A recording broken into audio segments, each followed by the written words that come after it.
Call the meeting to order. All rise for the Pledge of Allegiance.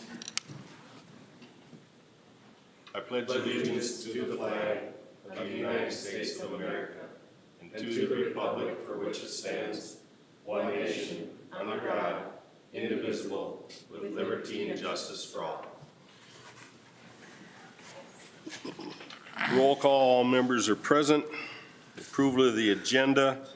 We have 3 additions under reports and presentations. 6D, a report from the Public Utilities. Under action items, 7O, approve resolution 2025-120, the liquor license transfer for the Palmer House. And under the consent agenda, 10D, application for exempt permit for Center Mat Youth Wrestling. Is there any other changes to the agenda? Hearing nothing, do I have a motion to approve the agenda with those additions? Motion to approve. Motion by Joe, do I have a second? Second. Second by Scott. Call the question, all those in favor signify by saying aye. Aye. Opposed? Motion carries 5 in favor, none against. Approval of the minutes, we have 2 sets of minutes. We can do them together unless there's other viewpoints. December 3rd, 2025 special meeting workshop and December 3rd, 2025 regular meeting minutes. Is there any changes or corrections needed within those 2 sets of minutes? Hearing nothing, do I have a motion to approve both sets of minutes for December 3rd? So, go ahead. Motion to approve. Motion by Heidi. Do I have a second? I'll second. Second by Brad. Last minute discussion. Call the question. All those in favor signify by saying aye. Aye. Opposed? Motion carries 5 in favor, none against. This now brings us to our public open forum. Is there anyone here that would like to speak to the council? Is there anyone here that would like to speak to the council? Is there anyone here that would like to speak to the council? Having no one, our public open forum is now closed. We have no public hearings, so we will move on to our reports and presentations, and then we will have Terry Odegaard from MnDOT do the Trunk Highway 71 presentation. I'm going to start sharing my screen. Let me get set up here real quick.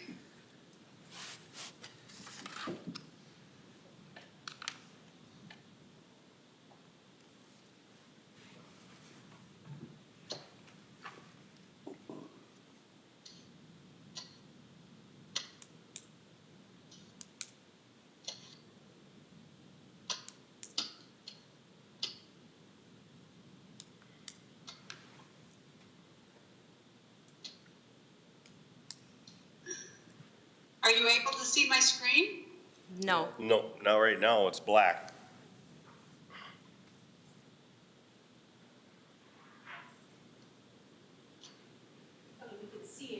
Yeah, I think it is your screen. It's Here, just, you see, it's just a blank, just a black screen. So whatever you're showing isn't, maybe it's the wrong screen you picked, maybe? No, I've got, well, let's see. I mean, I see, right now we see, you know, what you're seeing essentially The council. on the screen. Oh, okay, so let me swap them. So were you guys seeing yourselves? Mm-hmm. Yep. Okay. Right now, we're seeing ourselves. Hopefully that will change. Yeah, let me, okay, hold on.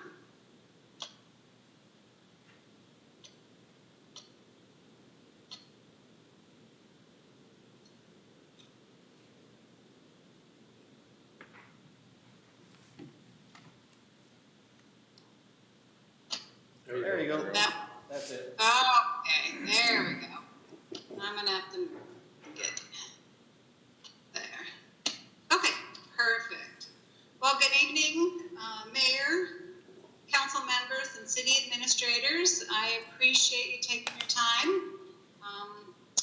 and I will go through this presentation about our project on MnDOT's project on Highway 71 in Sauk Center. How I've put these slides together is I kind of wanted to go through the mini roundabouts, and then at the end of that presentation, then we'll go through our project, and then I have a copy of the layout that I'll share, and we can go through the layout. If you have any questions or concerns, we can kind of address them at that time, and just stop me if you've got something you want to discuss. So roundabouts, and I'm just talking roundabouts in general now, are safer. They move traffic efficiently. They're used as a speed control device, although that's not the major reason that we construct them, but they're very efficient to reduce speed. They also have a gateway effect, which means we put them coming into urban areas to slow traffic and to let the vehicle traffic know that they're changing areas. We're going from more of a rural to an urban setting. And then for regular roundabouts, they'll use them at the end of the splitter islands or the inscribed circle. They can use aesthetics, or they can place aesthetics in those. So mini roundabouts. What's a mini roundabout? Mini roundabouts are smaller. We use them because we can construct them in a tighter footprint. We use them in urban settings. They require minimal or no right-of-way acquisition, and they still provide the main or many benefits, but most of it is crash reduction or safety. That's why we construct roundabouts. For it to be a mini roundabout, can you guys see my pointer? Mm-hmm. Yep. Yeah, okay. So this inscribed circle here has a diameter of less than 90 foot, and that means it's a mini roundabout. The other thing with the mini, this inscribed circle is traversable for vehicles, which means if a semi or a larger vehicle is making a turning movement, they are more than likely going to use this inside this inscribed circle to make that movement. And to date, there have been over 300 mini roundabouts installed in the U.S. And so why we select a mini roundabout, usually the main characteristic, the main reason we construct roundabouts is crash reductions. You can also use them if you've got you want to reduce costs, so it's a lot cheaper than a full-size roundabout. Usually it's a space constraint, so we can fit mini roundabouts where we couldn't fit a regular roundabout. And they effectively and efficiently move traffic, so that's a number one thing about a mini roundabout. And then enhance truck turning movements. Again, like I said, a lot of times, and you'll know at Sinclair Lewis Avenue, you've got that Twitter or left turn lane, and those trucks have to encroach into oncoming traffic or navigate that curb to make that turn. Whereas with a mini roundabout, they transverse that center island, but they don't have to encroach along the curb. And the splitter island is mountable, so they can also encroach on that, and they don't encroach into oncoming traffic. Cost for a mini roundabout, they're less expensive than a regular roundabout, a regular single lane roundabout. They run anywhere from $100,000 to $400,000. And if you have right-of-way or utility impacts, that cost goes up to $350,000 to $1.4 million. And usually when we construct a mini roundabout, it's usually part of our corridor project, which is what we have here with our Trunk Highway 71 project. Safety for a mini roundabout versus a traditional intersection, obviously they reduce fatal and severe injuries, and I would say almost eliminate them. Pretty much I don't know of one that I've had a fatal at a roundabout since I've been with MnDOT. I checked with my traffic engineer, but I do not know of one. They reduce angle crashes, which again, those T-bone crashes, that's where you get those fatals and severe injuries. They reduce traffic delay by 50%. They reduce traffic stopping by 33%, which means that vehicle emissions and fuel consumption is reduced as well. And then the conflict points at a traditional intersection are 32 conflict points, which mean you have 32 conflict points to make to have a crash, and that reduces down to 8 with any roundabout, not just a mini roundabout.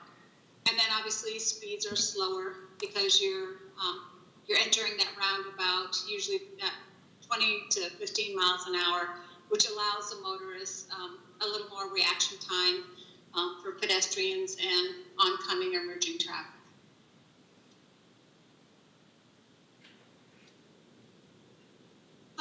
Pedestrian accommodations for a roundabout, that is different than the traditional intersection.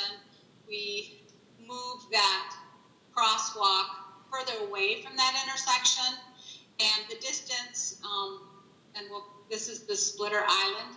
From the end of that splitter island to where the crosswalk is, that distance is usually anywhere from 20 to 25 feet. And what that distance is, that allows a vehicle to sit in this area here, wait for a pedestrian to cross the crosswalk, and move that vehicle outside of that circulatory traffic, so traffic can still keep moving while there's a pedestrian. So that's another benefit of the roundabout. We can still move pedestrian traffic, and we can still move vehicle traffic.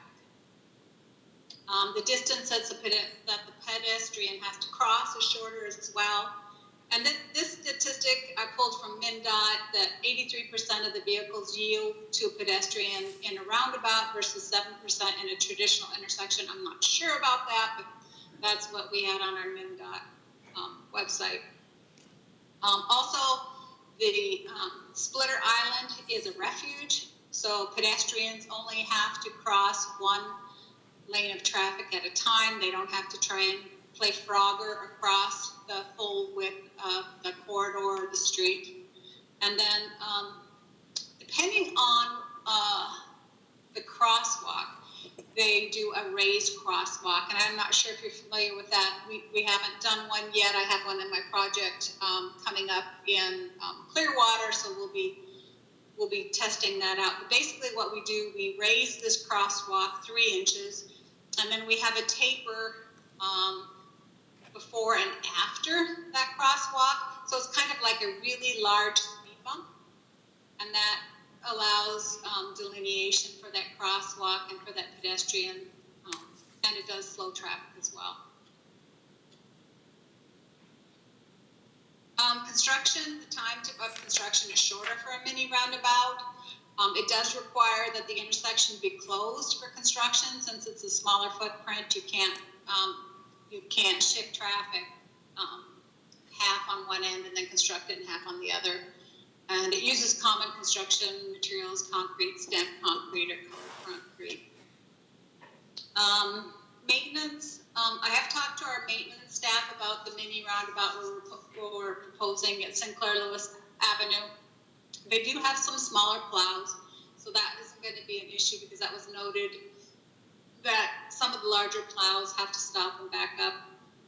They also say that inscribed circle has to have a 2-inch minimum height, and that's so the plow will know where the edge of that inscribed circle is, and they can make that plowing movement around the circulatory road. And then smaller equipment is needed to clear the center island, but we have that equipment. So those are some of the concerns with snow removal with the mini roundabout.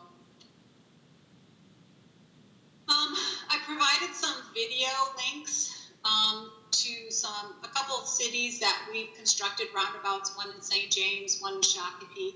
I won't show you those videos. I provided Vicki with the PowerPoint presentation, so you guys can click on that. Some of the videos range from like 3 minutes to 10 minutes, so I won't take up your time, but it is from city staff, police, that discuss how they felt about the roundabout before, and then after it was constructed, how they felt about it afterwards. The one thing that's interesting is this link to the FAQ, and I'll click on that. I can bring it up over here. And basically what that is, it's MnDOT's FAQ, the research that we've done regarding the mini roundabouts that we've constructed. And in the back at page 13 here, it starts. We don't see that, Terry. Oh, you can't see that? No. No. Well, then I'll just leave it. Anyways, you can click on the link. But at page 13, what it has is it shows the area. It gives like the city administrator email address. It gives the dimensions of the roundabout, and it gives the pros and cons of what they found out about constructing the roundabout. So it's a really good resource for those that are, concerned about mini roundabouts and how it's worked in other communities. And then this is a link to mini roundabout being snowplow plowing a mini roundabout. And then Pelican Rapids, currently they just constructed 2 roundabouts this last season, and they have live cameras that you can actually kind of watch the traffic navigating the roundabout. Now, they don't have as much heavy traffic as we have here in Sauk Center, but you can watch. I've watched a couple of semis make that move, and it's kind of interesting if you want to just play that in the background. So this is the next part of my presentation, and this is specific to the project that we're doing on Trunk Highway 71 in Sauk Center. And this is a list of the major improvements we're doing along the Trunk Highway. So we're reconstructing Trunk Highway 71 from Birch Street, from 12th Street South to Birch Street North. And we're just milling an overlay from the I-94 bridge to the intersection of 12th Street. And the reason that we're doing that is the bridge on 94 is scheduled to be replaced in 2034. So we're doing a corridor study from 28th Street south of the interchange all the way to 12th Street south to see how that section of Trunk Highway 71 functions. And in that, there'll be intersection improvement recommendations.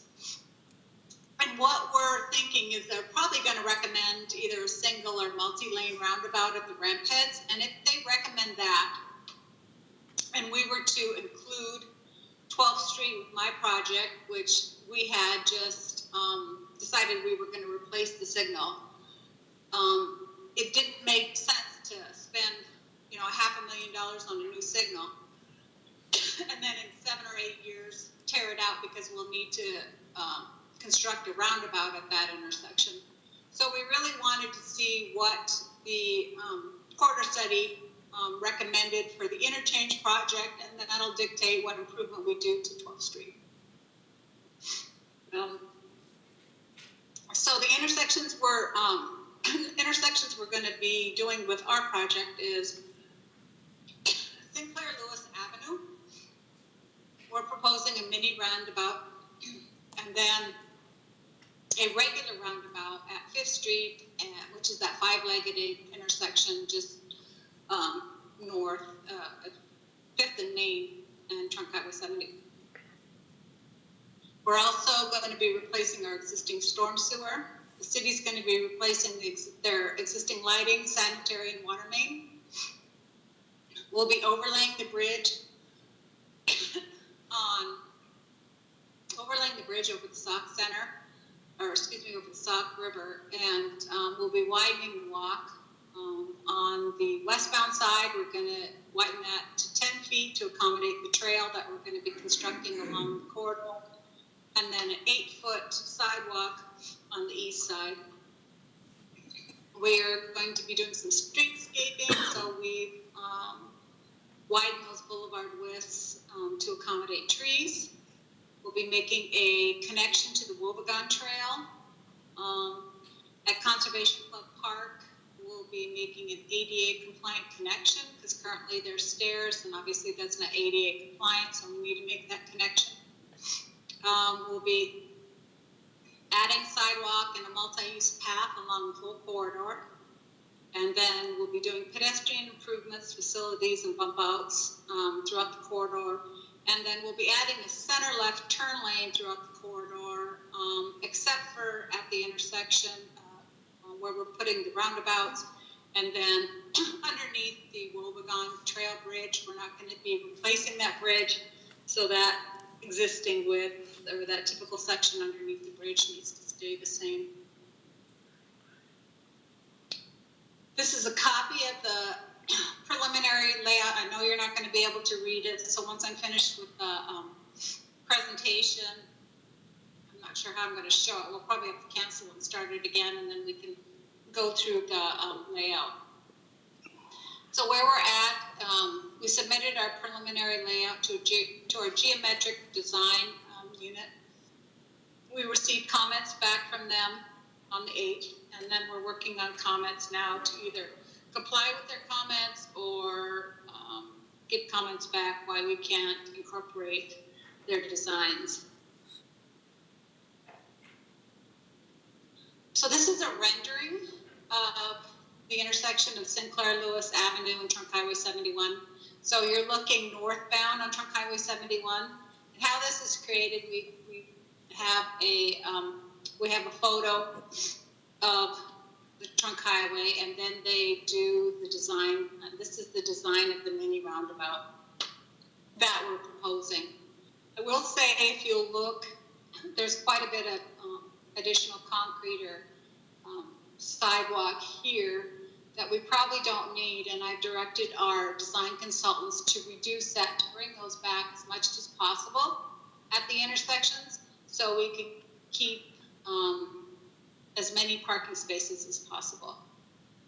The other thing that you'll notice is that usually when you see these mini roundabouts or roundabouts that we use red, because of the historic nature of the corridor, our cultural resource units said that red was not a good idea. So we'll be doing a gray or brown or something of a muted tone, similar to what the tone of the historic roadway was back when Sinclair Lewis wrote the novel. And this is the same rendering. You're just looking southbound now on Trunk Highway 71. And you'll see too where we no longer have the stop lights. We don't have the head actuators. We've moved some of the lighting. So you see it kind of cleans up that intersection.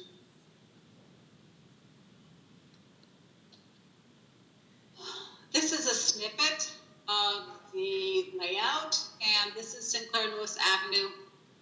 The right side of the screen is north, so this is Trunk Highway 71. This is Sinclair Lewis Avenue. Again, you'll see that the width that we need to maintain in that through movement is at least 20 feet wide. We need to be able to do that to plow snow. Again, we'll take a look at these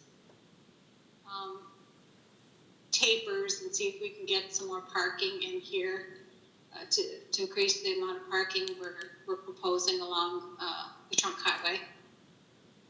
What you're looking at here in purple, this is what we call our PAR, or pedestrian access route. What that means, that has to be ADA compliant, so it has to have a maximum cross slope of 2% and a maximum running slope of 8.3%, and that's what that means to us.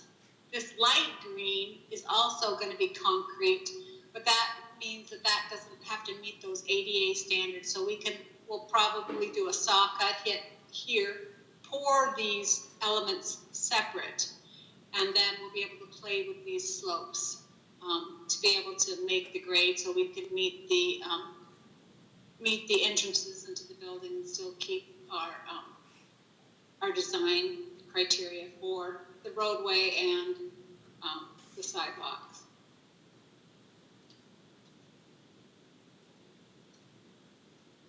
So I had the consultant put together this slide or PDF for me that kind of shows the existing stalls or parking areas that we have, and the proposed ones that we're looking at for the project.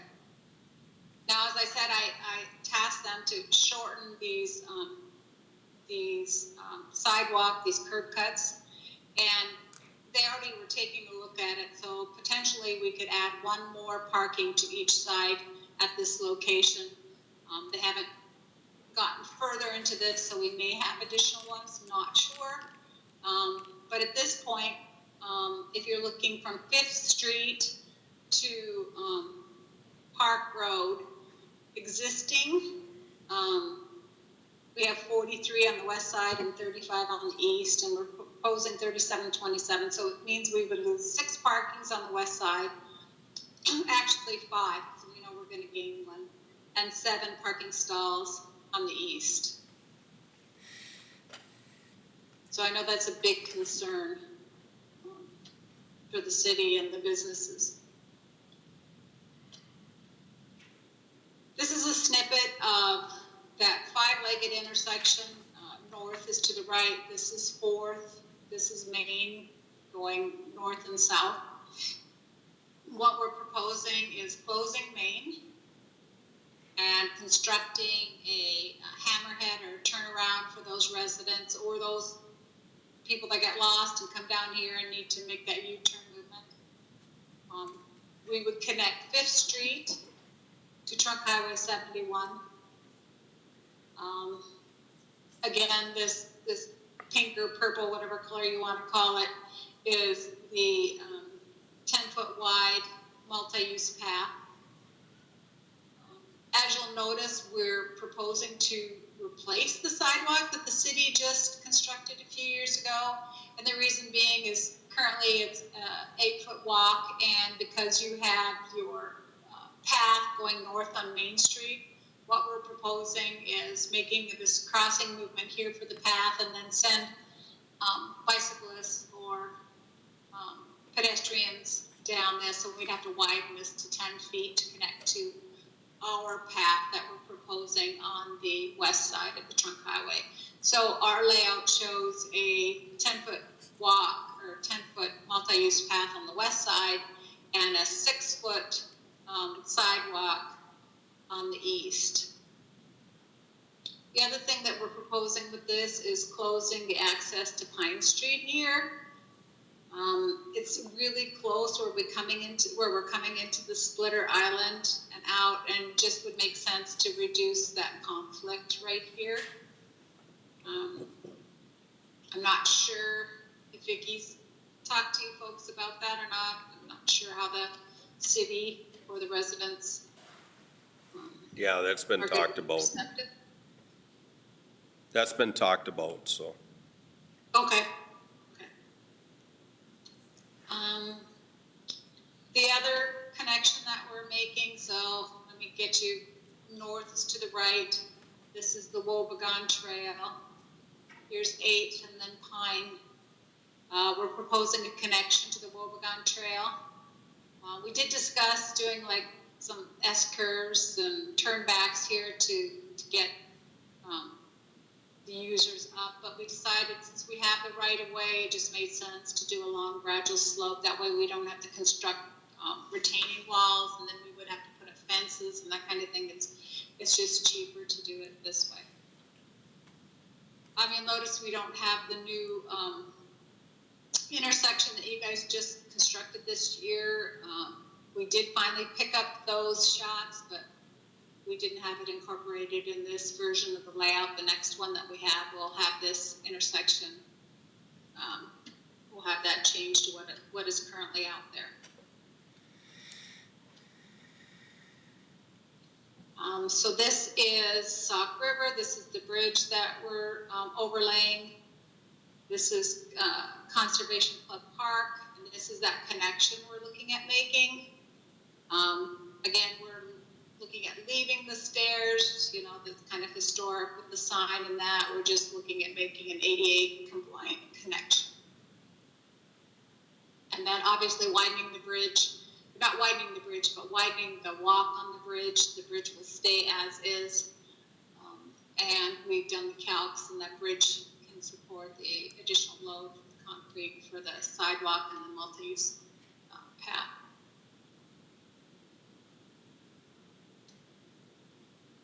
So where we're at with our next steps is we're going to revise the layout, get final approval from our geometric design unit. We're working with our cultural resource unit regarding the historic roadway, which is 4F and Section 106 process. That process takes over a year, and that can be very lengthy, and it can actually derail your project. So we've started early on that in hopes that we can keep the project going and not have to have any hiccups with that. We're hoping to have final limits done in February. And what that means for us is that once we have those limits figured out, we can start the right-of-way process, which means we can go in there and start making offers and figuring how much temporary easement and or permanent easement we're going to need for the project. And then we've been working with the city on location of the underground facilities and drainage. I know Keith sent me some CAD files the other day. I sent them on to our designers and hydraulics engineers, so we're going to review that. We'll probably have a meeting with the city right after the first of the year to discuss coordination with both projects.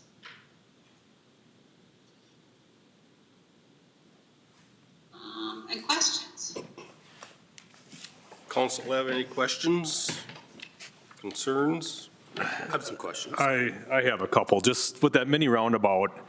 So you are seeing it as safer for a semi, if it's traveling eastbound on St. Clair Lewis, to make a left-hand turn onto Main Street North, because people typically do not use blinkers when in a roundabout, and they're going to cut across that center island. I get that, but if there's a car traveling westbound on St. Clair Lewis, thinking that semi is either going to go right or go straight, and all of a sudden he turns left in front of that other car. So you're saying that's safer for semis to use that mini roundabout than a traffic stoplight as it is right now?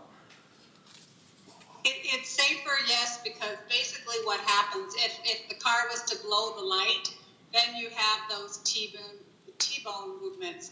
And like I said, we pretty much see when we construct a roundabout that those fatals and those serious injury crashes, they go away. Yeah, you're not going to have a fatal at 30 miles an hour on Main Street, though. I can see on a highway having that, but at a 30-mile-an-hour zone, you're not going to have very many fatals at a 30-mile-an-hour intersection. Well, and they've got to reduce their speed when they're coming into this roundabout. So we're going to reduce that speed down to 20 to 15 miles an hour. So that's what's required. And they've got the center island in the median that they can't just go straight through. I mean, obviously they can, but if they're taking that curve at 30 miles an hour with a mountable curve, they're going to have a pretty good jolt. So most people don't drive, and most people know when they see that.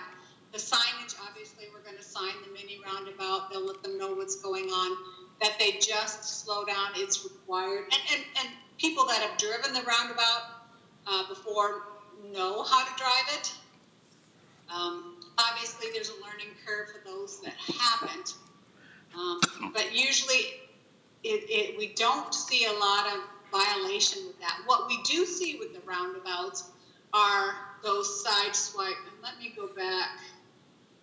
Yeah, I don't think speed is the issue here. I had 3 truck drivers talk to me this weekend about making a left-hand turn. So if you're traveling from left to right, on that picture you got right now on St. Clair Lewis, and turning left onto Main Street North, how is that semi going to navigate that intersection to turn left? Because they're coming from that oil or the gasoline terminal out by the interstate and heading north down Highway 71. How are they going to make that roundabout turn without cutting right across the center of that island? They won't. They gotta go. So They they're follow going the roundabout. north and they're making a right-hand turn. Is that what you're saying? No, making a Left-hand left-hand turn. They gotta go all the way around the roundabout. So coming, Come in here. They're going to come just like here. They're kind of come where that car is, and then they're going to curve, and their wheels on the front of the truck come here. But that semi and that load, they'll usually come here, And then what'll happen is they'll come here, their front axles come here, and their rear axles will clip this splitter island, and that is why it's mountable. They won't go into oncoming traffic, but they will clip this and they will clip that. And actually what I'm gonna do, I'm gonna end this because I have, let me see.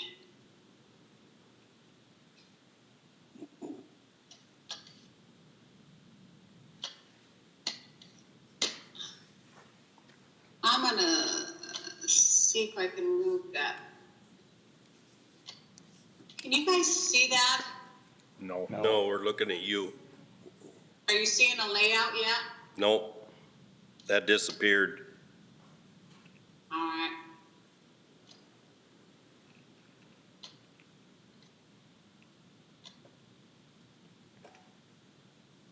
There you go. Okay, good. That's 12th Street. Are you seeing the layout? Yeah, but it's on, Okay. it's 12th Street if you were, I don't know what you were looking for. Let me.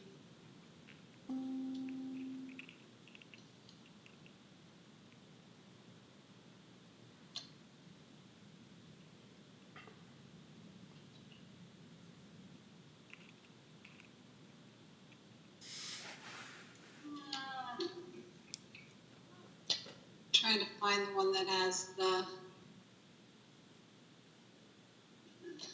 And this is so hard. This is. Let me. I'm gonna really blow this up for you guys. What I think. Can you see that?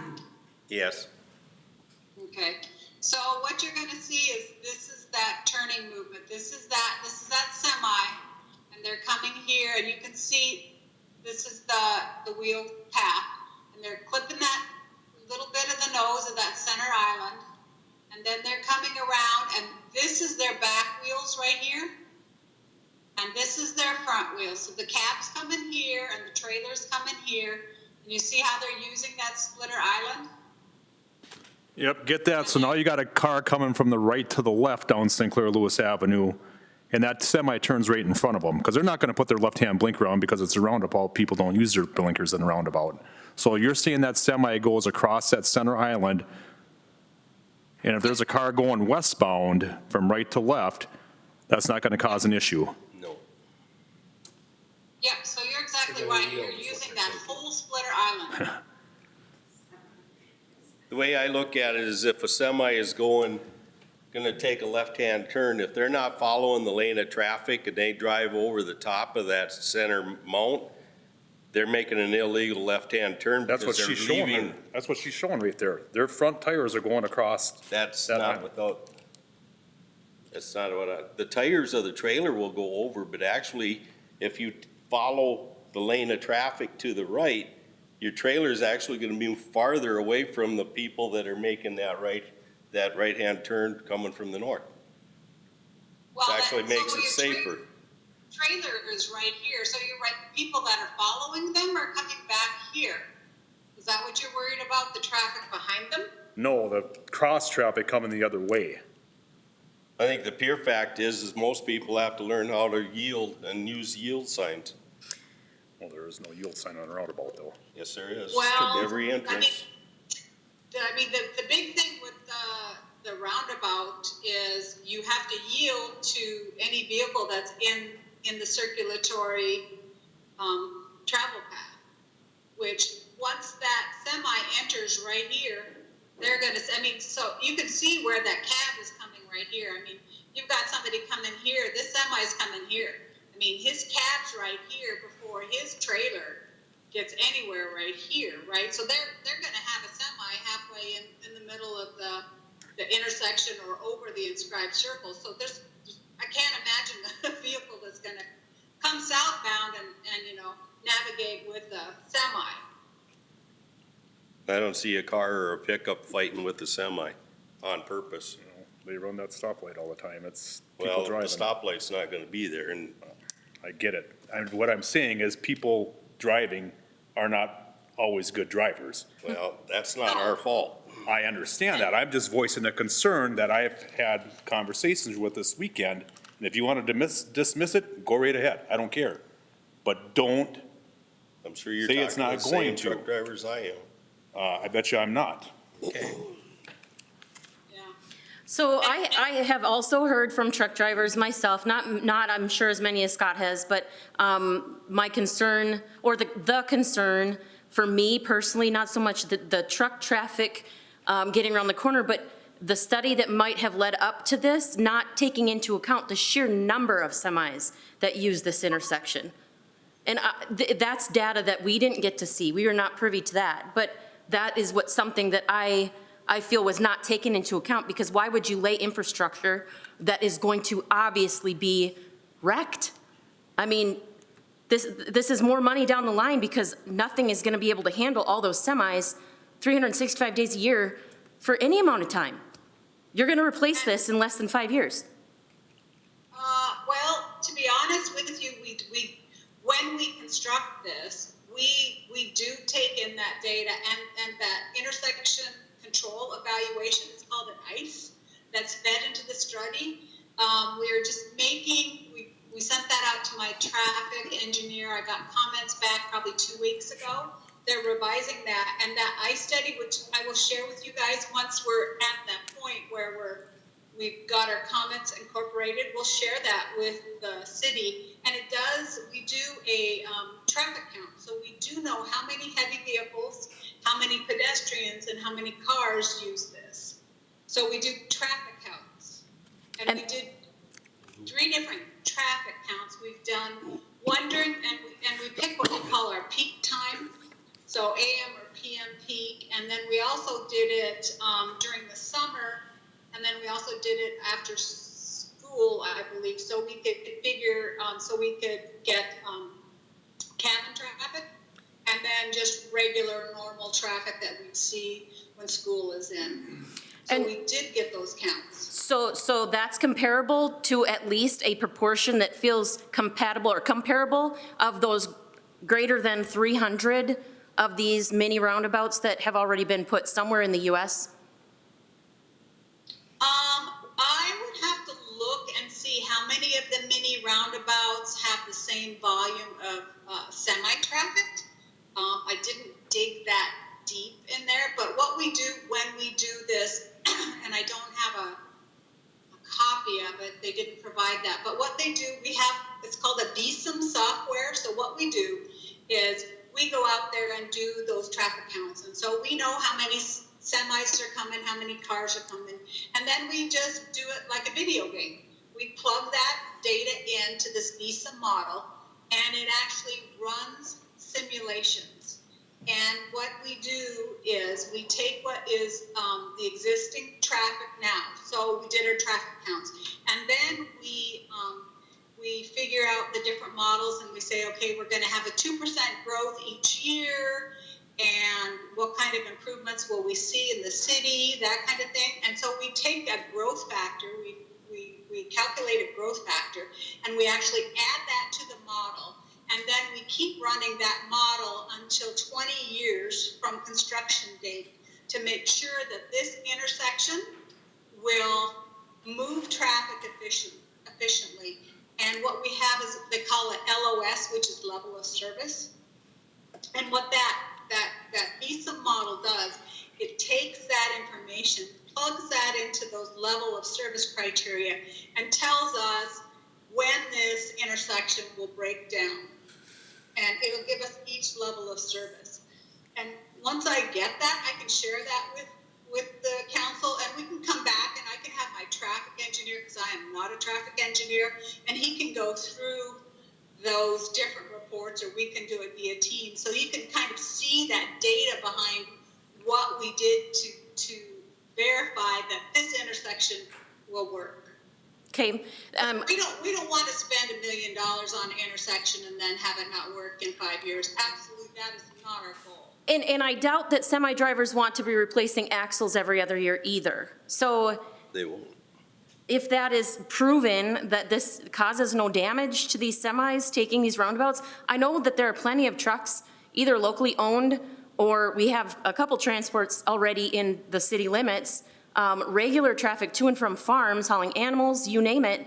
How are we supporting them with this? This isn't a 6-inch curb though that you're jumping over. It's a 2-inch raise. I understand, but that's I heard a truck axle. over time? Yeah. No. They drive one worse stuff in the, to where they're picking up and dropping off, especially like cattle trucks. Oh, I, time out in 15 minutes. you're gonna time out? I don't think it'll 15 cut it minutes, off. we're gonna time out. Okay, then I wanna get to my questions sometime. Okay. The one thing the only question I've got is on the bump outs, the full length of the project on both Yes. sides, is that a 6-inch curb? Or is it surmountable? It'll be a 4-inch curb. 4-inch curb? Okay. Yep.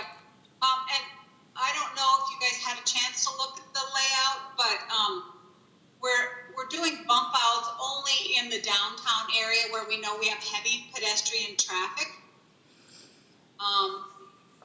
And where we know we don't have a lot of pedestrian traffic, obviously south of the Wobegon Trail, we don't have those bump outs. I know we're having a left turn lane the full length of there, right? Is what if I'm reading? Correct, yep, so Okay. we've got that center left turn lane, the full length, or what I call a twiddle. The reason why I like the bump outs is because it's gonna eliminate people passing on the right. And it's also going to prevent people from using the parking lanes as their right turn lane. So I'm in favor of the bump outs. And if they went the full distance, it wouldn't bother me. Okay. Kind of on the same topic of the pedestrians and, decreasing speed or whatever, the example that she showed, I'm trying to imagine the heavy traffic that we have on various points during the summer and how a vehicle already moving through will then, who maybe already stopped, but then comes around the corner and is trying to watch, their vehicle around this intersection, and then another 20 feet has another person crossing in front of them. How is that helping the flow of traffic? I mean, we have a lot of people who use the downtown for walking, shopping. And you're worried that the bump outs aren't gonna help? No, I'm worried that the crosswalks are not in a safe spot, that people are not going to want to use those crosswalks where they're located. 20 feet back from the intersection, before and behind, you're having to, and we have no light signals, nothing for them to utilize except maybe stepping out from behind a parked car to put their body in traffic to cross the street. Well, Okay. and that's why when you see this splitter island, that's why we've got this curb cut out here. So when you start seeing this, you'll see that, people know that you've got a center median in, right? They know that we've got, pedestrian crossings. We'll have those signage. We'll also have the signage have them now. roundabout ahead, the circulatory pattern. So there's a lot of, information that we provide to the vehicle traffic before they get to the roundabout. So they'll see that. But you are right. If you'll look here, we bumped out the curb, so that pedestrian is going to be out in front. So your cars are going to be parked back here, right? And so that pedestrian will be out, not in front of the cars, but at least they're not hid way back. So they should be able to be more visible to the traffic. And you see you've got this curve here too, so we're slowing people down and they're seeing the center median as well. And the pedestrian only has to cross one lane of traffic, not two. Whereas if you're at a light, now granted you've got the light, and hopefully people don't blow the light, but when you're coming, your only concern is the traffic to the left. Because once you get here, you can stop and then again, look to your right, and then you can proceed. So pedestrians only have to cross 20 feet at one time. If we keep the design as is, but if we decrease that amount of the green bump out cement to gain more parking, as you're hoping or recommended, then they have less room. They do have less room, yes. And I don't know, I have to look and see, if you want, I can get that distance. I know they have it, I could measure it, but I'm not sure. It's not gonna be accurate because I'm 40%. But I can give you that distance and look and see what that looks like. That's it for me. All right. Can I go? Go ahead. And it is valid, you're right, but, you know, the traffic that you have here, I'm assuming you have most of your pedestrian traffic here and then south, at least one block, if not two. Yep. And so, same thing with these people that are crossing here, the same volume. Now, these people have to cross technically 3 lanes of traffic now, because we've got the bump out, which is about the same, I would say about the same width that you have up here. So these people are worse off than the people at the roundabout, because at least the people at the roundabout only have 1 lane, 20 feet. These people have 3 lanes of traffic. So it's in my mind safer to cross up here at the roundabout where I only have 20 feet and I have a refuge that I know that people can't drive. I have a few questions for you, Terry. And I know I posed some of these questions during the Highway 71 committee discussion, but I'm going to just bring them back up. You mentioned there's 300 roundabouts in the entire U.S., and that's kind of what you're basing it on. That's an extremely small number. And actually, the state installed a roundabout at State Highway 23 and Old Highway 61 South by I-35 near Hinckley. It was only in for 6 months and they completely removed it. So today it's not even there. So there obviously is some justification about needing more data. That's just one comment. And as far as I'm concerned, our downtown already has minimal parking at best. Removing even 2 parking spots, in my opinion, is too many. And I know you're referencing 14 or 12 or whatever your number is. And so I'm not in favor of the bump outs. It's just more parking spots being lost. I am in favor of keeping things safe, but there's got to be a solution that we don't continue to lose parking spots. People on the east side today have no place to park. They can't walk between 2 buildings to get to the back city parking lot. It's just not there. That's my other concern.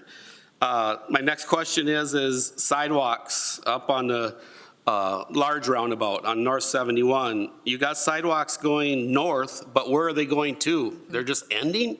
I don't understand where where those sidewalks are gonna go. And you can go up there and you can see the pink sidewalk just stops. Continue on north on 71. Continue on. Right there. Right there. Where are they supposed to go when they get to the end of the sidewalk? So what that is, these are walkable shoulders. So our statutes require us to provide pedestrian access. And so you see it's dropping it off on the blue, and the blue is shoulders.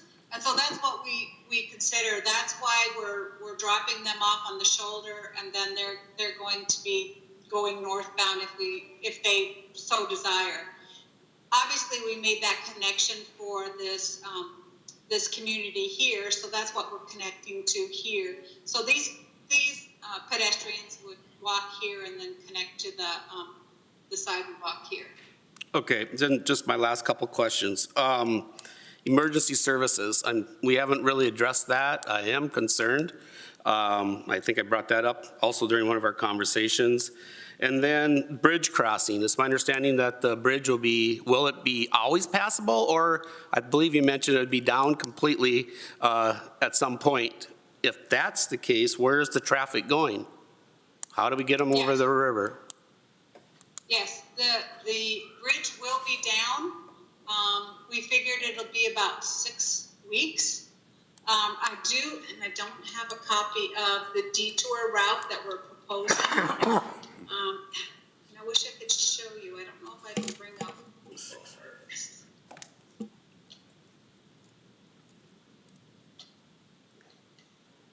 Just let you know, we only got about 5 minutes before we're gonna time out on this. Do you mind if I just, I'll go ahead and keep addressing the others, and then I will email you a copy of the proposed detour route? Yeah, but let me ask my last question. I had asked you during our committee meeting, really, what does the city have for input on these roundabouts, these knockouts, all these things? And at the end of the conversation, I think it kind of came down to the fact we have none. Can you really provide that insight to why? I mean, I know you mentioned it's a state highway, you control a highway, but at the end of the day, if you want a roundabout or you want knockouts, it's your highway, you're going to do it. Is that correct? So with the bump outs, there might be some conversations. It basically comes back to our CO ADA group. So there are conversations we can have about the about the bump out. So those aren't set in stone. The thing with roundabouts, those are considered a safety improvement. And because it's considered a safety improvement, we do not need municipal consent to construct a roundabout. So, and that's kind of the same thing when we come in, we do a J turn or a R turn or R cut, whatever you call it, because it's considered a safety improvement. MnDOT can do that without municipal consent. Okay, thank you. That's all I have. Okay. Any last minute questions? We only got a couple minutes here. Obviously, we're not gonna get everything solved tonight, but at least we've got some information to digest, and if there's nothing else. Thank you, Terry. Yeah, just one quick question to the council before I leave. Would you like me to come back with our traffic engineer next month and do a presentation and kind of go through the roundabout and the safety benefits? We can also go through that ICE document that shows how we model the traffic. I've even done a presentation where I've run that model before to different councils and board meetings, which is kind of, it's very informative once you see that model run. Would that be something you guys would like us to do? I think for public information, For when it gets to the public information, I would think we're planning on having public ones, aren't we? Meetings? Yes. Yeah, I was okay. talking to Vic, we'll probably have something January, February. Yeah. Open house. Because for right now, I think the committee could handle whatever's coming up, and then we have that information when it comes to the actual public meetings. So you'd like that information before the public meetings? No, I think the committee can handle, You would? I mean, I will be at that meeting as well, so I mean. Okay, you're good with that. Yeah. so, yeah. No, we don't need it that soon. Okay. All right. Okay. All right. Well, thank you. I appreciate your time. Yes, thank you. All right. Okay. Are you shutting everything down there? It's Joe, you're gonna have to grab the mic from up here. Yeah. We'll move on to Police Department Monthly Report. Joe?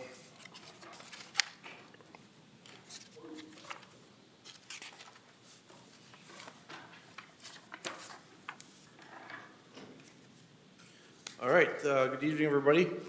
I got my November numbers there for you, as you see in the packet.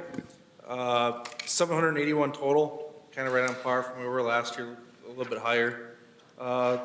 Some of the bigger numbers again are the 25 agency assists, 8 total crashes. That's again both private property and on the roadway. A few disputes and disorderly conducts. If you look there. Medicals, but you see the medical alarm and medical emergency. I'm not sure why those got, those are both medicals, about 27 medical emergencies, 181 patrols, 368 traffic stops, 13 suspicious incident reports called in. we had a few more, you can't see the numbers, but we had a few more time-consuming, bigger investigations in November, some financial calls and some little bit, bigger theft cases that we're kind of working, that were more month-long ones. So those were a little bit more time-consuming. Other action down at the PD, kind of wrapping up that floor project. Ben's crew came down, stripped out some of those offices, got the drywall fixed, did a really good job there. Floor guys came in last week. A few of us down at the PD did a bunch of the painting ourselves, so we're still got a little bit to go with that, but that project's going real smooth and looks really nice. So once it's all done, I'll invite everybody down to check it out. It turned out pretty good. Last night we had our shop with a cop at Walmart with our local agencies. Came up to the school and did that. So that was pretty good turnout. We had 45 kids coming to the shop with a cop, so that was pretty cool. The winter parking is going pretty smooth. Our guys did a pretty good job of educating, getting placards out. A few tickets for some people that couldn't quite figure it out, but the last few nights now, it's been really good.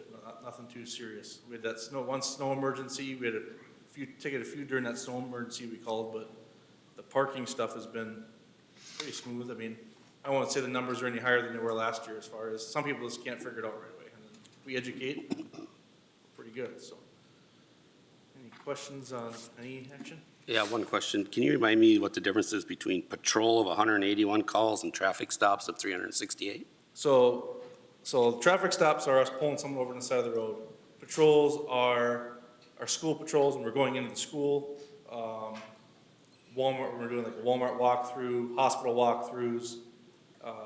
Patrols are more non-enforcement action, like us getting out of the car, checking on the nurses at night, checking in at the school, that type of thing. So the patrol is a kind of a broad, anytime we're out of the car, taking action, but not necessarily enforcement, more just checking things out and showing the colors, as I call it. One more question. Do you think that the number of traffic stops for a community of our size what number would you think is what you'd like to see? I think we're right where we need to see. If you look at our traffic stop numbers, our officers work 12-hour shifts. So if you break our traffic stop numbers down by per shift, it comes down to 3 traffic stops per officer per shift. So that's pretty good. They're working 12 hours. So, I mean, if you run into 2 headlights out right around Main Street, back to back, you could go, sometimes they go 4 or 5 hours with no traffic stops. Okay. So we're right out there. You know, summertime, the traffic stop numbers skyrocket because we got a lot more traffic in town. But on average, it's 3 to 4 traffic stops per officer per shift. So that's pretty good average, I think, when you're working 11, 12-hour shifts. And you usually have 2 officers on, right? Typically 2 officers on, yeah. Yeah. You know, some officers do make more traffic stops than others, so it kind of levels out. All right, thank you. Also, we got like, 10,000 cars per day that go up and down Main Street? To put in perspective how many cars that we come across on a month, according to our in-squad cameras that keep track of it, up to 120,000 cars per month is what our patrol cars make. Right. So we're running across 120,000. Now, granted, that also includes parked vehicles, but on average, well, that was just, to put in perspective, that was just November. In November, we came across 120,000 vehicles in town. Mm-hmm. And then it almost doubles that in June, July, and August.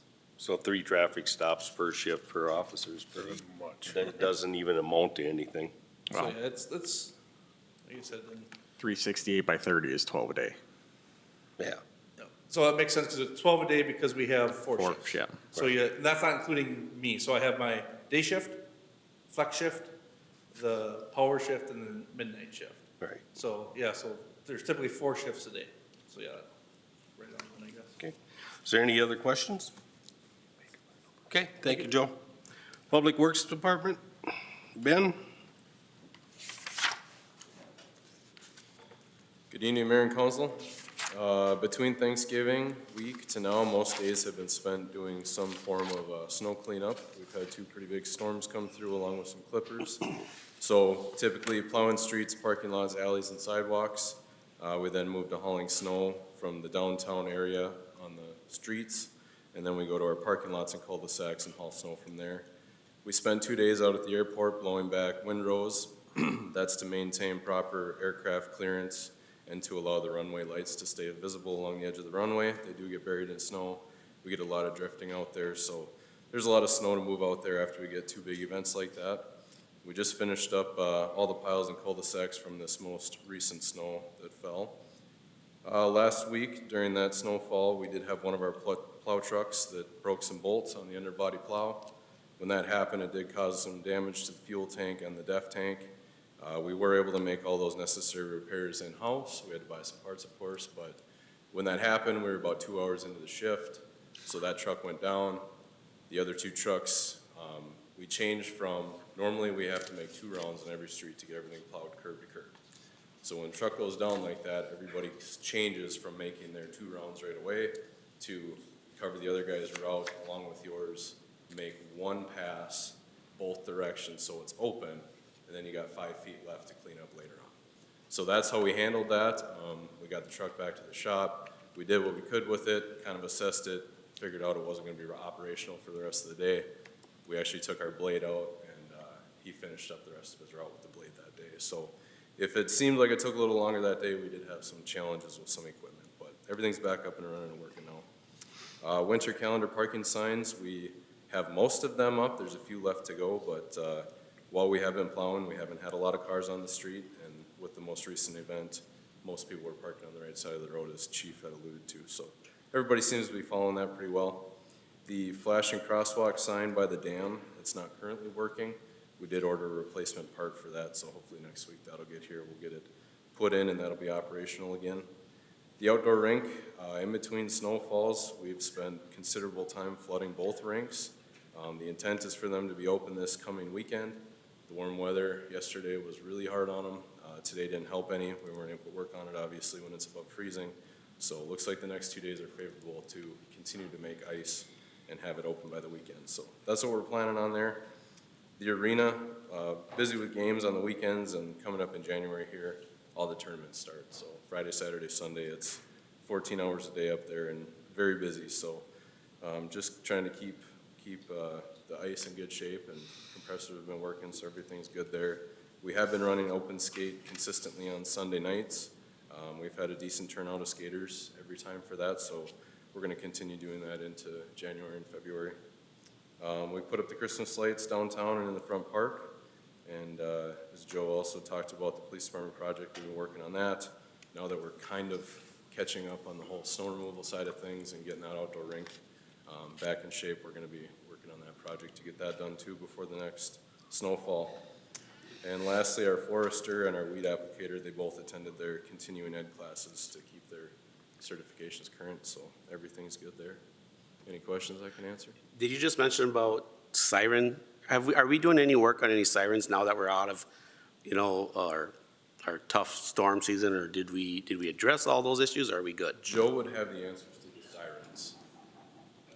So we had a siren, we're having some issues with the siren at Hickman and St. Clair. We got it fixed temporarily. Talked to Shannon, those guys got it fixed. It's kind of a temporary one, it'll probably hold up, but that's the next one we're gonna have to replace is that one. So it was down for about a month or two. There was kind of some, I don't know if you wanna call it finger pointing, but discussion of who's gonna fix it. Okay. And then once we work that out, we got it, it's working. So that's something that we'll address in the future with our emergency management money. Probably that one will be the next one to get fixed. Very good, thank you. Any other questions for Ben? Okay, thank you. 6D, Public Utilities Commission report. I will do that one. Basically, the topic that needed to be reported to the public is the rates for 2026. Good news, electricity, the rate is only going to go up 1%. Bad news is water is going to go up 10%. So, and they changed the usage. We have to drill a new well this year, toward the end of next year. That'll be well number 9. And so part of that cost is there. 80% of your water bill will be based on usage. The 20% is going to be the meter usage. So if you got someone in your family that likes to take 30-minute showers, you're gonna see a major increase on your water bill. So the more you use, the more you're gonna pay. So, and then sewer is going up 7%. Mainly because the increase of water, the town's growing. You know, and we're needing ways of covering that, and the only way to do it is to drill more wells, and it costs of everything. It's gonna be over $1 million just for that well. How do we compare in other communities? Just curious with our rates, water, sewer, electric, do you know? On the electric, I know we're only going up 1%, Stearns Electric's going up 5%. Okay. As far as water and sewer, I don't know. Based on per capita and what they use, everything's different. Okay. But I know the electric, Stearns Electric is planning on going up 5%, and we're going up 1%, so that's the good side of it. It isn't gonna seem much, but you're gonna make up for it in water if you like to do a lot of watering and take long showers or whatever else, you're gonna pay for it, so. Any other questions on that? If not, we'll move on to our action items. 7A, approve 2026 pay rates, fire department. So the Sauk Center Fire Department has requested that the rates they are paid for calls and training hours be adjusted from $15 per hour to $17 per hour. The fiscal impact of this change is an increase of approximately $11,140 per year based upon the number of calls in 2025. So I took what they were paid in 2025 and just increased that to arrive at $11,140. Of course, that amount will fluctuate based upon the number of calls received. You know, it's never the same every year, but that gives you a good idea of the fiscal impact of this change. The budget passed previously anticipates approval of this rate change. So the action requested to is approve the rate change for the fire department to $17 per hour. Comments? When was the last increase for the fire department? 6 years ago, I believe Yeah, it I was. want to say 5 or 6 years ago. 5 to 6 years? Okay. Any other questions? Do I have a motion to approve the rate change for the fire department to $17 an hour? So, go ahead. Go ahead. Motion by Brad, I'll second. second by Heidi. Call the question. All those in favor signify by saying aye. Aye. Opposed, abstentions? Aye. Motion carries 3 in favor, none against, 2 abstentions. 7B, approve 2026 pay rates, ambulance department. So Ambulance Director Kathy Strufert has presented the following proposed pay scale for 2026 for the ambulance department. These rates reflect a 3% increase, and I did list all the different rates that they have and the 2026 proposed rate. This would amount to about $17,000 per year on an annualized basis based on, because they're paid on call. So we're looking to approve the pay rate adjustment as presented. They had an increase last year, a smaller increase, and then so they're kind of getting on to like a small increase per year because they had gone like 8 years without one, and then it resulted in a big increase. So they're just trying to stabilize that. So that was her justification for the 3%, and they did include that in the budget for 2026. Questions, concerns? Do I have a motion to approve the pay rate adjustment as presented? So moved. Motion by Scott, do I have a second? I'll second. Second by Heidi. Last minute discussion. Hearing none, call the question. All those in favor signify by saying aye. Aye. Opposed, abstentions, motion carries 5 in favor, none against. 7C, approved job description and grade adjustment, non-union. So Police Chief Jensen has requested that the Personnel Committee has reviewed an updated job description for the Police Secretary to be amended to a Records Technician Public Safety Specialist. The position has not been evaluated for duties and grade adjustment since 2007. The position has evolved considerably since that time, has many responsibilities for tasks that have extreme consequences if not performed properly. The committee concurs with the request to amend the job description, assign it to grade 7, which is up from grade 5. And in accordance with the policy, employees who are assigned a grade change advance to the new grade at the step that is nearest to a 5% increase in pay. In this case, the new step would be at step 6, with advancement to step 7 in 1 year. And that change was included in the 2026 budget. So the recommendation to approve the job description and pay grade adjustment as presented effective January 1st, 2026. Comments, concerns? Otherwise, I'll look for a motion to approve the job description and pay grade adjustment. Motion to approve. Motion by Heidi, do I have a second? Second. Second by Joel. Last minute discussion. Call the question. All those in favor signify by saying aye. Aye. Opposed? Abstentions? Motion carries 5 in favor, none against. 7D, approve appointment of seasonal employee outdoor rink. So Public Works Supervisor Ben Klink requested the City Council appoint Greg Gottwald as a winter seasonal employee. He will primarily cover hours at the outdoor rink, but he'll also fill in at the arena or in the street department hauling snow, etc. So we're looking to approve the appointment of Greg Gottwald effective immediately as a Public Works seasonal employee. Questions? What's the rate? What's their hourly rate? The hourly rate for that is, he would be at about, I think it's between $19 and $20 an hour. Any other questions, concerns? Do I have a motion to approve the appointment of Greg Gottwald? So moved. Motion by Brad, do I have a second? Second. Second by Joe. Last minute discussion. Call the question. All those in favor signify by saying aye. Aye. Opposed? Abstentions? Motion carries 5 in favor, none against. Accept resignation. So Kathy Strufert, Ambulance Director, has submitted the following, informing the City Council of her intent to retire from the Ambulance Department Director position effective January 31st, 2026. Kathy was initially appointed as an EMT on July 13th, 1987, and Director on September 6, 2006, but was acting co-director for 1 year prior to that. So that's how many years she's been with the city. She stated, "Please accept this as my letter of resignation as the Director of Sauk Center Ambulance Service effective January 31st, 2026. I'm very proud to have been the leader of the Sauk Center Service for these past years and feel that I have accomplished much in my years as the Director, but I feel it is time to pass on the Director position to someone with new and fresh ideas. I truly appreciate all the help and support that the entire staff at the Sauk Center City Hall has provided me over these years. They've always been so willing to help with all the ambulance needs. And I appreciate the City Council members, past and present, who have given their support to the service. Everyone has been so good to work with. I will, of course, do everything I can to assist the incoming Director during this transition. And since I still want to help serve my community, I will continue as my role as an EMT with the service, wearing the pager and remaining on the crew taking call to help cover the medical needs.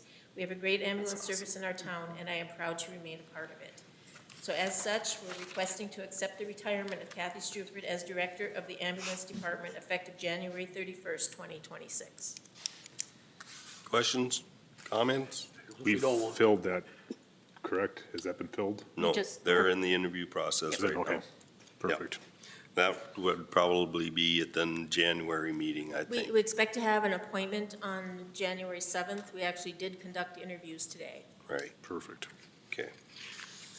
And even if we rejected a retirement, I think she's gonna leave one way or the other, so, but on behalf of the city, I wanna thank Kathy for all her years of service. With that, do I have a motion to accept her retirement? So moved. Motion by Brad, do I have a second? Second. Second by Scott.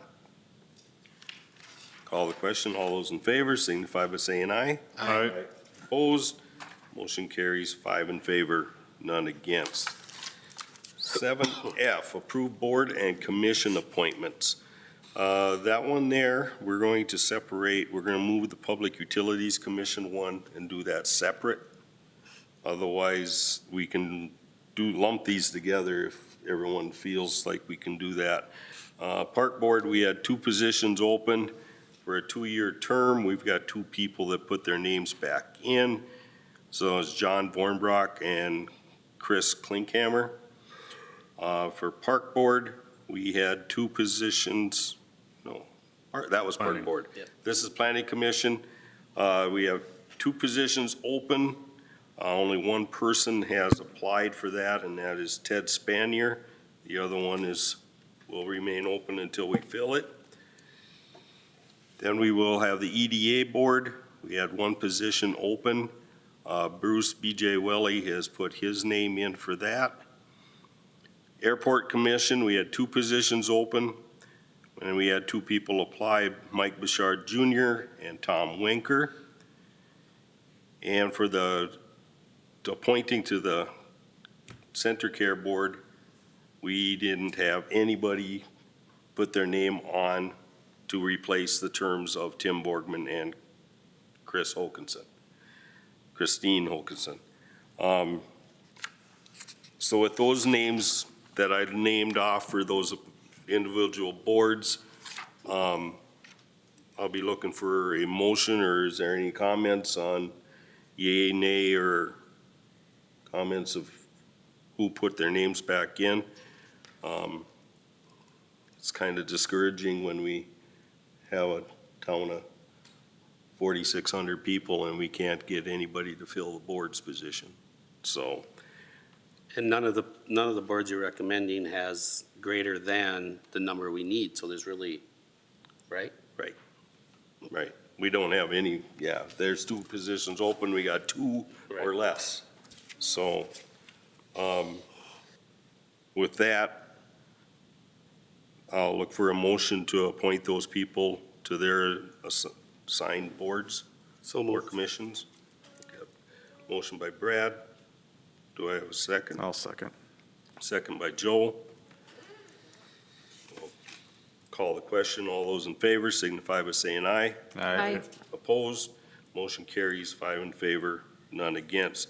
Now, the Public Utilities Commission is the one that I will relinquish my seat right now, just push back and let Heidi run it, considering I'm one of the people that have put my name in for that board. So, Heidi? So there are 2 positions to be appointed to the Public Utilities Commission for a 3-year term. The terms of Wayne Sense and Warren Stone will expire on December 31st. The following have submitted nominations: Wayne Sense and Warren Stone. Is there a motion to approve these appointments as presented? Motion to approve. Motion by Joe, is there a second? Second. A second by Scott. All in favor signify by saying aye. Aye. Opposed? Abstentions? Motion carries 4 in favor, none against.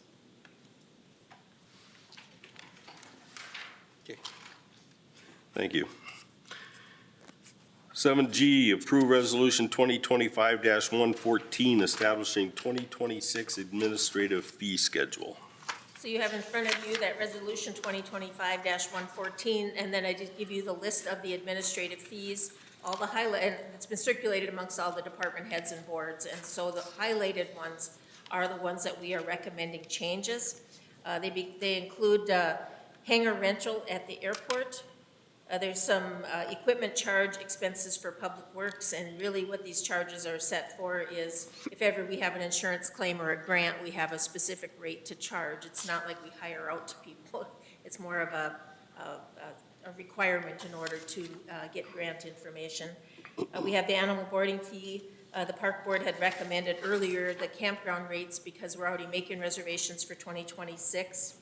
We did have an ice rate change for open skating, and the fire department has the charge for 911 calls for man hour, and then the other rates are the ambulance department. And these are the billing rates to try to get more in line with some of the other services in the area for their BLS and ALS transfers and special events, standby, CPR, et cetera. And you can see all of those dates and also the last time that they were amended. And so this is that resolution that we're looking to adopt, 2025-114, amending those fees. Questions? Concerns? I have one question regarding open skate, and I'm not sure if this has been discussed, probably discussed until it's blue in the face, but just knowing how Long Prairie is able to get a great turnout for their open skate. They do have $5 pair for rental.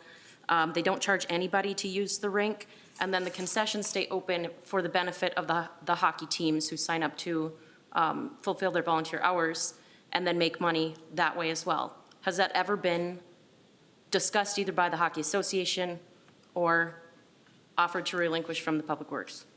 So this has been the first year that we've really had somebody that can cover the shift. The difference with Long Prairie is it's all volunteer. They don't have anybody paid on staff. Right. Where we don't let our facility run that way. We require somebody to be there.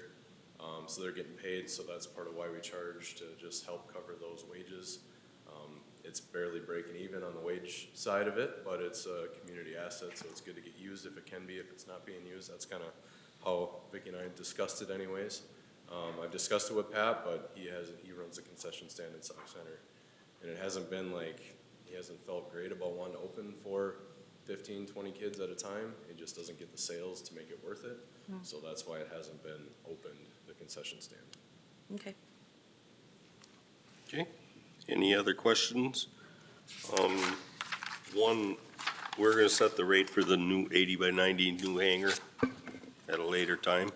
Yeah, that's on the airport board agenda for the 14th of January. Okay, So that'll come back to the city council, probably the second meeting in January.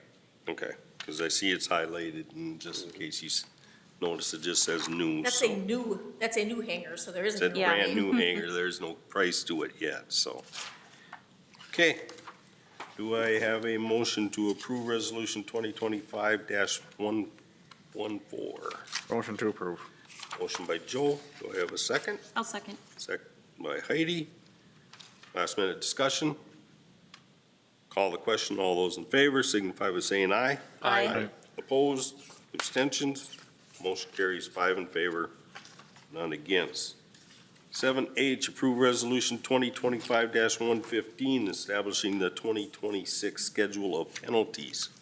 And this is very similar, only rather than user fees, this is administrative penalties. And these are penalties that are violation of city code or ordinance. These include violations for alcohol, violations of the campground, violations for the police department, traffic, nuisance, those kinds of violations that are of city code. I did not get any recommendations for any amendments to those administrative penalties, but we still would need to adopt the fees for 2026. Okay, questions, concerns? The one thing that I did bring up on this was, if you notice, a lot of these fees were all set, or penalties were all set in 2006. It's 19 years that we haven't done anything on the increase. To me, you know, public indecency, $100, but you can do exhibition driving all over town and you only get a $75 ticket. In my opinion, is we should change all those ones that are $50 or $75 and change them all to 100 straight across the board. It's gonna be a lot of paperwork and a lot of city code change, but I think we need to do something, you know. Snowmobile violation, $50, make it 100. In 19 years, everything's gone up. Do you think we should maybe just table it and let them put all the numbers in so we can see what it looks like? Or do we have to We make a can do that, decision on too. it tonight? You can adopt them at the next meeting. What would happen here, because they're by city code, some of these older ones, they actually set the fee in the code. Right. And some of the newer ones, we say the fee shall be set by resolution by the council. So we'd have to go through each of those and pull out the ones that are by code and amend those codes to be set by resolution. That way the council, it's easier to make amendments in the future. So if you want to table this, we can pull those out and look at them, which ones are set by code, which I would guess they might be those old ones from 2006 and why they haven't been changed. And so we may have that amendment, but I can have an answer for you at the January 7th meeting. I'd make a motion to table. Okay, we have a motion to table this until the next meeting. Do I have a second? I'll second. Second by Heidi. Last minute discussion. Yeah, I definitely think it needs to be looked at because, you know, like snow, ice on the sidewalk, $25. Really? You know, that's the reason why nobody's shoveling their sidewalks. What's $25? I don't think that's the reason why they're not shoveling their sidewalk. So, we have a motion and a second. Any other discussion? Hearing none, to call the Question, all those in favor signify by saying aye. Aye. Opposed? Motion carries 5 in favor, none against. 7I, approve ordinance 852 establishing 2026 fee schedule for licenses and permits. So this ordinance is, as you said, establishes those fees for licenses, and these are not by resolution, but by our ordinance. We only have one recommendation change, and that is for the tax increment financing TIF application. It was $7,500. We're recommending $10,000. The last time we set up a TIF district a couple years ago, the cost was upward of $10,000. So what happens is you get the application, and then this money basically goes in escrow, pays the fees to the consultants, and then if there's any money left, it goes back to them, except we haven't ever had any money left. We've had to try to collect from the developer afterwards. So this is just a way to make sure that the city gets reimbursed for our costs of setting up that district. Questions, concerns? There's a few of them in there, but they're probably ones that, they're only there for paperwork, like motorized golf cart license, $10 for 3 years. Hasn't been, it was set in 2002, but I don't know how many golf carts are even coming in to get licenses. We do a fair amount of them. The goal here is just to get them in here and get them the rules. Covers the sticker, and it gets them in front of us, so we make sure they have insurance and gives them the rules. Okay. Okay, do I have a motion to approve ordinance? So moved. A motion by Scott, do I have a second? I'll second. Any other discussion? Call the question, all those in favor signify by saying aye. Aye. Opposed, motion carries 5 in favor, none against. 7J, approve ordinance 853, authorizing summary publication of ordinance 852. And as I've said many times, the statute allows us to publish a summary of the ordinances rather than the full ordinance as a cost-saving measure. And so what we're looking to do is to approve ordinance 853 that authorizes summary publication of the previous ordinance, which basically says, it notifies the public that we made an amendment to that fee schedule. So we're looking to approve ordinance 853. Concerns? Otherwise, do I have a motion to approve ordinance 853? So moved. Motion by Brad, do I have a second? Second. Second by Joe. Call the question, all those in favor signify by saying aye. Aye. Aye. Opposed, motion carries 5 in favor, none against. 7K, approve resolution 2025-116, awarding 2026 fuel contract. So we did go out for quotes and sent them out to all of the businesses in town that sell gas and diesel, and we only received 2 back. Sauk Center Travels Plaza and Isaac's North Star have both submitted a fuel bid giving us 20 cents a gallon discount on both unleaded and the diesel number 1 and number 2, and I think Isaac's also has premium diesel fuel. So we have resolution 2025-116 awarding the fuel bid, but I did not fill in who you want to award it to because they are the same.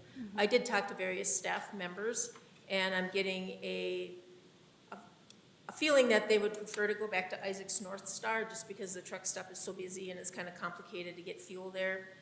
And also their prices seem to be higher than the other ones in town, so it kind of eats up the discount. I don't know how much it really matters because we're putting our own fuel system in this summer down at the Public Works Garage, but we still need to have a backup location.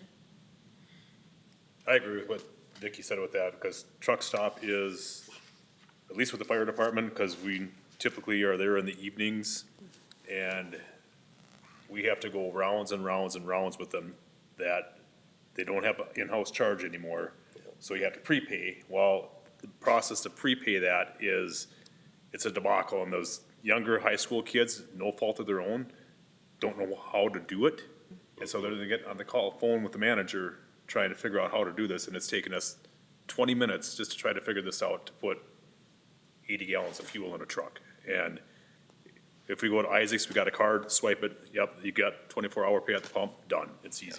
Yeah, the issue with Public Works, if they have to take the payloader and they have to drive it all the way through town and over the freeway to go down there to fill up, it's kind of Yeah. probably not the best situation with the traffic that we have, so. Right. I think the feeling I get is Isaac's North Star would be the request or recommendation. I'll make a motion that we award it to Isaac's. Okay, we got a motion from Scott. Do I have a second? I'll second. Second by Joe. Any last minute discussion? Call the question. All those in favor signify by saying aye. Aye. Opposed, abstentions, motion carries 5 in favor, none against. 7L, approve resolution 2025-117, awarding the 2026 and 2027 refuse collection contract. So we also went out for bids for the 26 and 27 refuse collection services. The following bids were received, and I did present them on an annualized basis, including tax. Waste management, $16,051.57. Boardman sanitation was $17,133.13, and West Central sanitation, $16,707.10. One thing I did a little bit in addition is I requested written documentation on overage charges, like if the lid is open a little bit or a lot, what happens when you have overage? And Waste Management has now said there will be no charge for overages. West Central has it by volume. So, but the low bid is Waste Management at $16,051.57 if you choose to select that bid. And that's who we currently have. That's who we currently have. And this is for the 2 years. This We isn't, were having some issues with the overages and when there was overages and when it happened and sometimes it's here, you know, the lid is open somewhat, but now they have by contract put in there that they won't charge us for when that happens. any other questions? Do I have a motion to approve resolution 2025-117 Motion to approve. to, Waste management at $16,051.57. okay, we have a motion from Heidi. Do I have a second? I'll second. Second by Scott. Last minute discussion. Call the question. All those in favor signify by saying aye. Aye. Opposed? Motion carries 5 in favor, none against. 7M, approve pay request number 8, Keekly Underground. So this is pay request number 8, as you just stated. You can see the value completed to date is 4.864 million, so we're getting pretty close to getting toward the end of that project. So they have earned that 4,864,340.24, and we do retain 5%, which is 243,000. So minus what we've already paid previously, this pay request is for 215,916.08, and that'll be their final for 2025. Questions, concerns? Do I have a motion to approve pay request number 8? So, Motion by Brad. Do I have a second? Second. Second by Joe. Last minute discussion. Call the question. All those in favor signify by saying aye. Aye. Opposed? Motion carries 5 in favor, none against. 7N, approve resolution 2025-118, amending 2016-66. So in 2016, the City Council, upon recommendation of the Planning Commission, approved the construction of a multifamily apartment complex now known as the Main Streeter Apartments. At that time, the Planning Commission recommended, in addition to the 2 required parking stalls per apartment, that additional stalls at the rate of 1 additional stall for every 3 apartments would also be required for overflow, resulting in 19 additional stalls. Due to an impending sale of the property along with the vacant adjacent property, it has been requested that the city remove the additional overflow requirement. With the complex being at full capacity for 8 years, there's never been a parking issue and the lot has never been full. There are currently 4 marked overflow stalls. The additional 15 parallel stalls were never striped around the perimeter of the lot because they didn't want to encourage parking in those locations. So if you see, the total parking stalls that are there are 65 stalls and 49 garages for 118. The ordinance requires 114, but the Planning Commission back then had asked for 133. So they're requesting that 133 be removed and it go down to the 118 that currently exists. And so that's Resolution 2026-118, amending that resolution, reducing the overflow parking requirement to 4 for a total of 118 stalls. Questions? This never did go back to the planning and zoning, not necessary. No, because it's the city council that makes that decision. Any other questions, concerns? Do I have a motion to approve Resolution 2026-118? Motion to approve. Motion by Heidi. Do I have a second? I'll second it. Last minute discussion? Call the question. All those in favor signify by saying aye. Aye. Opposed? Abstentions? Motion carries 5 in favor, none against. 7O, approve Resolution 2025-120, liquor license transfer. Now, this was an addition to the packet. I didn't want to include it in the packet last Friday because the closing wasn't till day before yesterday. So we have an application for a transfer of an on-sale and sundry liquor license, $100 for a transfer of the liquor license fee. The insurance liability and workers' compensation documents have all been received. This is for the Palmer House. The liquor license annual license fee will be prorated between the buyer and seller at closing.